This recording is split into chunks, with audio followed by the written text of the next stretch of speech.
What is up, ladies and gentlemen, back here at ICE Experience 22. I can't believe it. Joe, I'm stoked to sit down with you. It has been far too long, my friend, since you and I have been able to have the opportunity to sit down and chat. We're going to be talking about a lot today. I mean, this event has been electric. Yeah. The energy, the enthusiasm is palpable, walking up and down, shaking hands, embracing one another. We're going to get more into that, but it's exciting. Hey, I got to give you a shout out and kudos yesterday from stage. You were brilliant. You were inspiring. Man, you are the leader that you are for a reason, my friend. So excited to sit and chat with you today. Appreciate you joining us. I appreciate it, man. So let's kind of dive into it. You guys had a big release yesterday. ICE Mortgage Technology came out with called the Borrower Insight Survey. And you guys came out with some really interesting data. We all know that, hey, with the pandemic, things have changed. You know, borrowers are going more online, using applications, you know, millennials, Gen Z, that's a big conversation. But let's kind of dive into this because the pandemic really did transform the home buying experience. Let's talk about that a little bit. Yeah, I think what was surprising for us, and this is, you know, the third or fourth year that we've now run the survey, there was some really surprising data. Now, you expect, especially when we cut into the Gen Zers and the millennials, that it's a digital native generation. Sure. They're going to expect that things should start online. And so we weren't surprised to see that, you know, a lot of them are defining what good looks like based upon how digital the experience is for them. 61% of them highlighted the fact that, you know, starting an application, being able to do it digitally kind of on their own was really what impacted their decision to work with that lender. Right? Wow.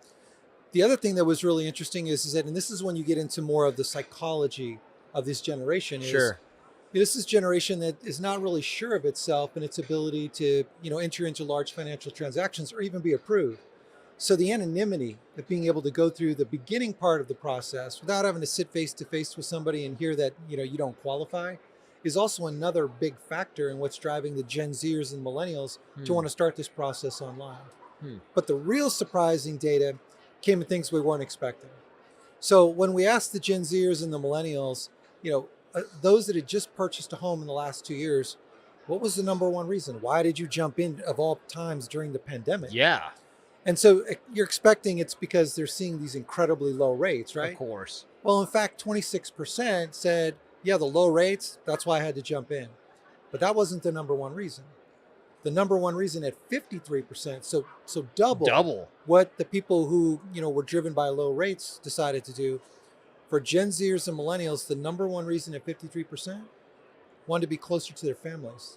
Really? A lot of people had moved out, you know, on their own, try to make their own way. Pandemic hit and they're like, I need to be closer to home. And so that was surprising. And then what was also surprising is we asked that same population, all right, well, how'd you end up with the lender that you worked with?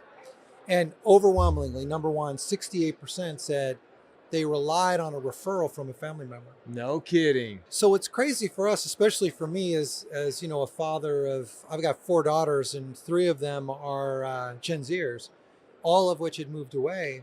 When the pandemic hit, they came back home. So you actually saw it like directly in your family. Oh, absolutely. It's like, you know, the uncertainty of what was going on. What the pandemic's done is it's helped people identify the importance of family. You know, we just heard Abby Wambach take the main stage, right? And she talked about who's your pack. Yep. And for a lot of these Gen Zers, they realize their pack is their family. And so it's crazy because, you know, it used to be, you know, the generation moves away and gets as far away from their family as fast as they can, true. Right? And then when you've got to make big decisions as an adult, like the last person you want to go back to is your parents. Yeah. Because you feel like you're, you know, a kid again. But that's not what the data's saying. The data's saying is they are turning back to family for big decisions and where they're going to live. That speaks to you as a father too. Like your family's coming back to you. Cause I have young kids now and like they go through these stages, you know, my kids are 9 and 7 and they love me now. Then they go through the teenage years where they're like, no, dad, you're never right. Like, so I'm sure you went through that, but now they're adults. They're coming back and like, hey, I want to be close to mom and dad. This speaks to our industry as well. Like how important relationships are. Oh, absolutely. It's, you know, it's crazy when the kids are, you know, young, your age of your kids, they're amazed at how smart you are. Like, Dad, how do you know everything? I'm like, yeah, I'm pretty smart. Right? And then when they're a teenager, you're an idiot. Like, you have no idea what life is like and how hard it is and the peer pressure that they face. But now I've been able to see as they've become adults, it's like, okay, I need to make big life decisions and you've made those. So can you help me through this next phase? That's amazing. And again, the insights in this survey that you guys did, this really speaks to that, because a lot of people, they have this preconceived notion. They have this idea that millennials and Gen Z, they're like, no, they want to be out on their own. They want to be doing their own thing. But this just shows it's almost the opposite of that. They want to be back. And now we're seeing this shift happen where, again, they're coming of age. We're starting to see that, hey, they have the income. They're starting to buy these homes. They're the next generation of home buyers. There was a lot of talk there for a little while, like, no, it's not, they're not going to be the next biggest demographic. It's still going to be the baby boomers. But this is saying the opposite. We're seeing a lot of these Gen Z and these millennials buying a home. Absolutely. And they see the importance of home. And I think the last 2 years have helped them understand that, home is more than just where they come to at the end of the day. Yeah. Home is a place where they've had to be working. It's a place where they've had to make their gym. It's a place where they've had the only social interaction in person with people for the last couple of years. And so now all of a sudden, they're looking at those four walls very differently. Yep. And as they think about, where do they want to spend their time and live their life, home is much more than just a dwelling. And, something you just said, I think is really important. And I've been in this industry enough to see it, right before the bust of the mortgage bubble back in 07, 08, what was happening is that nobody was focusing on relationships because there's so much demand for mortgage products, right? Absolutely. And then what we've seen in the last 2 years is people are just riding this refinance wave. And what's happened is they put relationships to the back burner. Absolutely. And now we're getting into a more normalized market. And I think what we're going to see is the lenders who have been focused and who continue to focus on developing relationships, whether it's with the realtors or with referral sources, those are the ones that are going to be able to ride this wave, safely to the shore. Well, and I agree with that. You and I have been in this industry long enough, like you said, the 07, 08, these up and these down. And these last couple of years, 2020, 2021 were banner years. Interest rates were low. But you mentioned that, like, not, the survey that you guys did, a small, about a quarter of them worried about rate. And again, there's always that conversation. How important is rate? But according to you guys' survey, that, other people were looking at factors that were way greater than rate. So everybody listening, that's something you should be, especially going into the market. Everybody's, as a mortgage industry, there's some concerns that we have going into it, but we all need to be looking at how important a factor that is. Relationship means so much, which on that, something that we talk about a lot, and being at this conference, we talk a lot about technology. We talk a lot about digital tools. We talk about some of the things that are up and coming. In the survey, you actually talk about some of the digital tools being used and the technology being utilized by this younger generation. But it's not just the younger generation. It's even the baby boomers that are actually using these digital tools. Oh, absolutely. I mean, for me, it's been a rude awakening with having so many of my daughters back home during the pandemic and just seeing the expectations that they have, even for when their friends aren't getting back to them instantaneously when they send a text message, right? Yep. And I'm getting this education about, well, I sent something to them 15 minutes ago and they haven't responded. Or my daughter, who's working full time, and she's a medical esthetician, so in between appointments, she'll send something on the fam chat. And literally, if we don't respond in 5 minutes, then there's a text of, anybody there? Anybody care? And you're just like, wow, where did these expectations come from? But, it's what's contributed to this is what, we talked about yesterday, which is when we've been working from home, coupled with all this technology that we have available, we find ourselves kind of being always on, right? Yeah. And when you're always on at 9 o'clock at night, you're doing email or somebody hits you with a Slack message or pings you on Teams, and you actually take the time at 9:30, 10 o'clock to respond, what you're telling everybody is, hit me up anytime. Sure. And I'll respond immediately. And that's just not sustainable. No. But at the same time, we have to recognize in our industry that this is the next generation of homeowners. And this 45-day process, that's not going to fly. Not working. They're going to want to see things fast. And so you can't make the application go really quick. And then you got to sit there for 4 weeks and not hear from someone. So it's going to put all of us on notice that we've got to start to embrace the automation that exists right now. And what I've been, telling people is there's no silver bullet here. There's no magical solution that's going to come and automate every part of this process and you just deploy it once. This is a gradual integration of automation into our everyday processes. And so the way we go from 45 days to 5 is not in one fell swoop. It's one day at a time, and we just Ooh. keep cutting it down and cutting it down. Well, you talked about this yesterday, the 1%. Yeah. Like sometimes we as an industry, and sometimes we're just like, oh, this is our end goal. We need to get here. We need to achieve this. And sometimes we try to rush it and things get missed, things get looked over. And it kind of makes the journey, the homeownership journey, if you will, kind of clanky. A little bit like you said, it's a broken experience, but focusing little by little, one day at a time, increasing that 1%, getting that 1% better, that mindset and that just having a leader like yourself in the position that you are, trying to get an industry to understand that. Number one, the collaboration, bring them together. But hey, we don't have to have this, we don't have to have a perfect product or solution tomorrow. It's little by little, we're getting better. I had this surreal conversation with the lender the other day, and we were talking about EClose. Yeah. And we've introduced an EClose solution that's completely native within Encompass. Wow. So you don't have to go out, you don't have to export data, you don't have to worry about somebody putting, third-party tags on somebody else's documents. And so I'm asking him so tell me why you haven't adopted EClose yet. And ironically, this was a lender who 2 years ago was pounding on me about when are you going to have your EClose solution.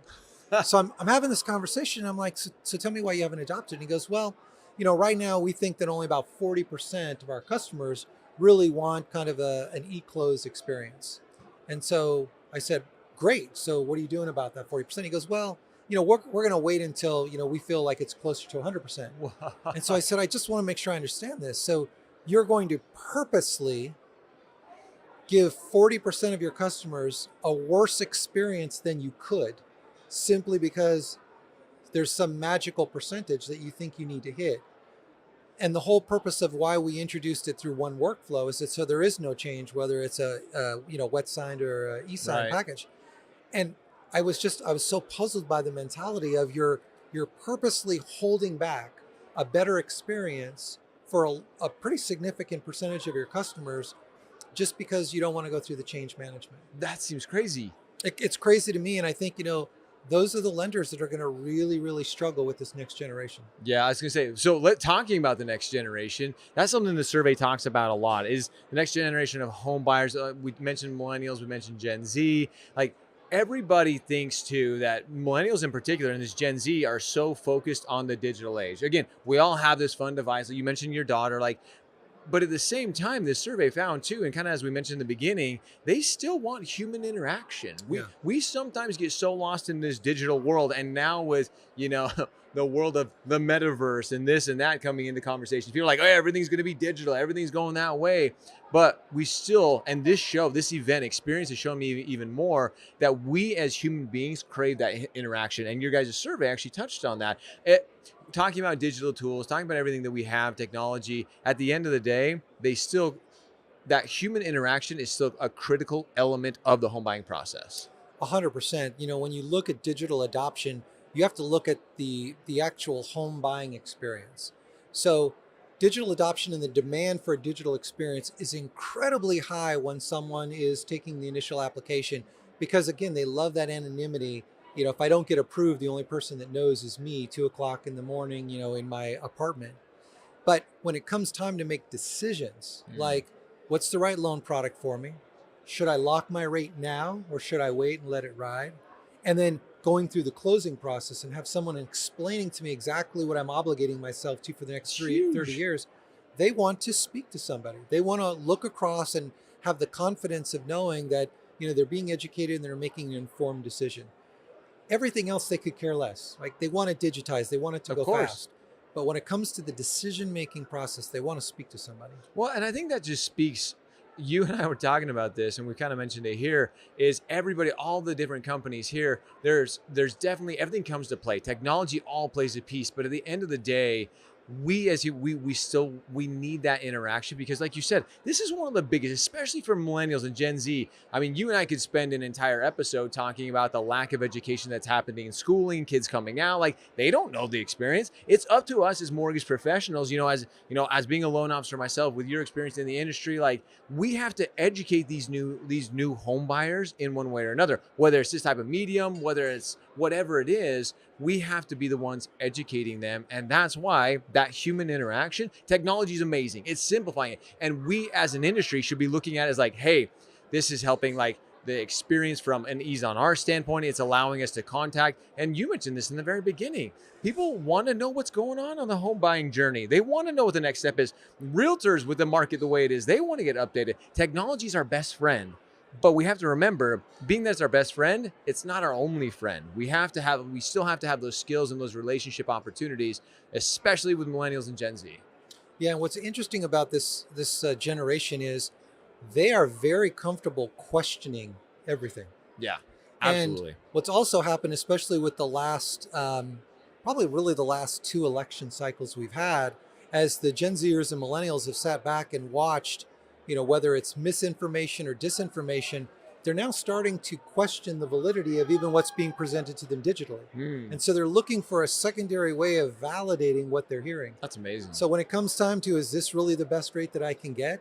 They're not going to just rely on a website that has to, show 6 different lenders and what their rates are.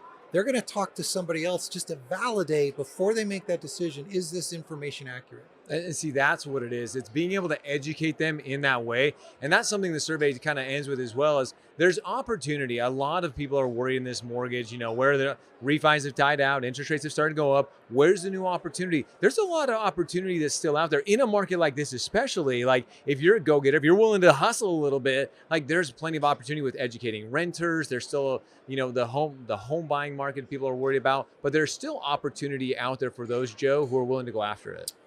And I think your point is right on. It's those who are willing to go after it. The last 2 years has made some, not all, but some originators lazy. Sure. Right. And so when you think about, I was a loan officer. That's how I started in this industry. You're an originator. Yep. It's all about the hustle. It's all about creating the relationship, staying in contact, working to cultivate referral sources, educating people. And when you're not doing that, when you're waiting for the business to come to you, you're going to struggle. And so part of what we're trying to do is bring more tools to help people understand how do you educate. And you don't have to, eat the whole elephant, at one bite. It's, one small bite at a time. So use things like Velocify, so that initial speed of contact, that consumer hears back from you immediately.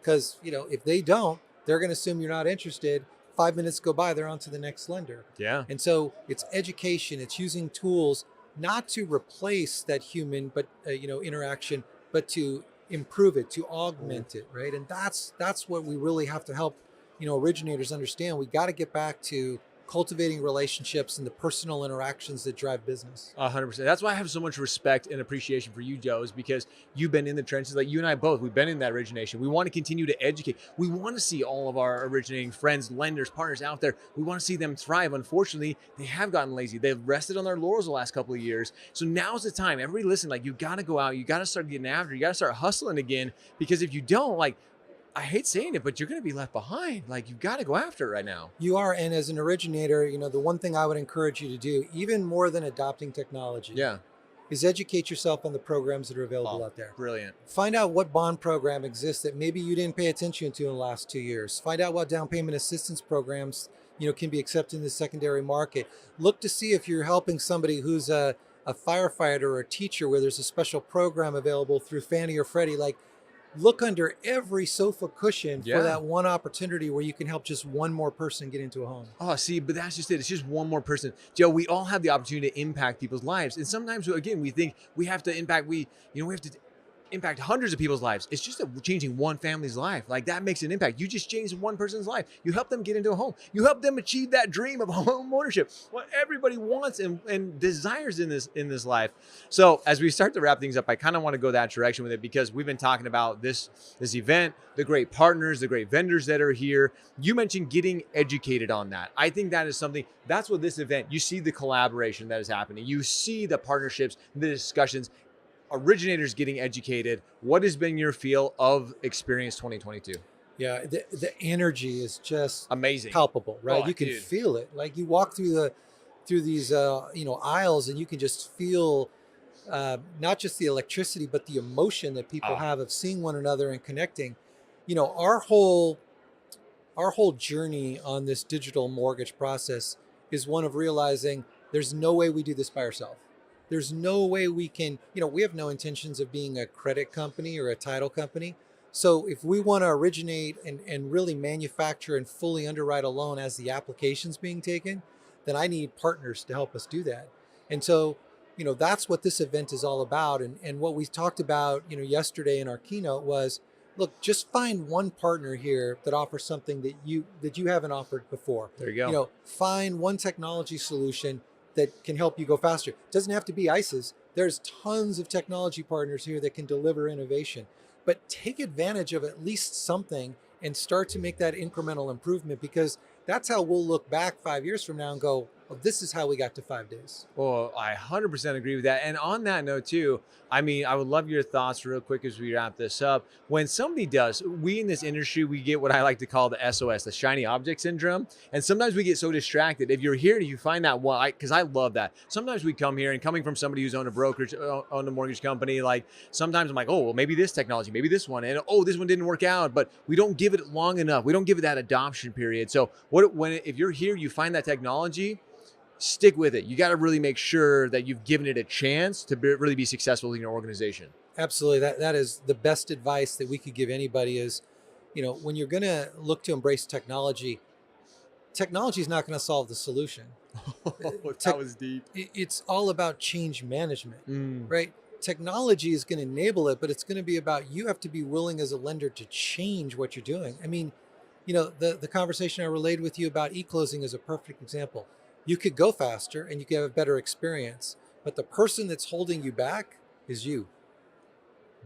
That's like a mic drop. I don't even want to go anymore, Joe. That was absolutely brilliant, because that it really is. It is us. It's ourselves. Sometimes us as lenders, as professionals, we're the ones getting in our own way. Yeah. So, Joe, we're gonna end it on that, because that was absolutely brilliant. This entire event, Experience 22, has been awesome. Huge shout out to you, the entire ICE team, for putting it together, for bringing us together again, for, like you said, the embraces, the camaraderie, the friendships that have been being built.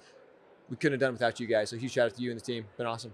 We appreciate having Shred here. You guys are awesome. Oh, man. Thank you so much. Guys, Joe, so there's a reason he's the leader that he is. He's absolutely leading by example, which I'm incredibly grateful for. So, guys, much more to come. Huge shout out to Joe and the entire ICE team. Experience 22 has been an awesome event. We look forward to you guys. Can't miss next year's event. Again, you missed out. You have some FOMO. We're going to see you next year then. Guys, as always, we appreciate you. We love you. Now it's time for you to shred. Go show up, hustle, repeat every day. See ya.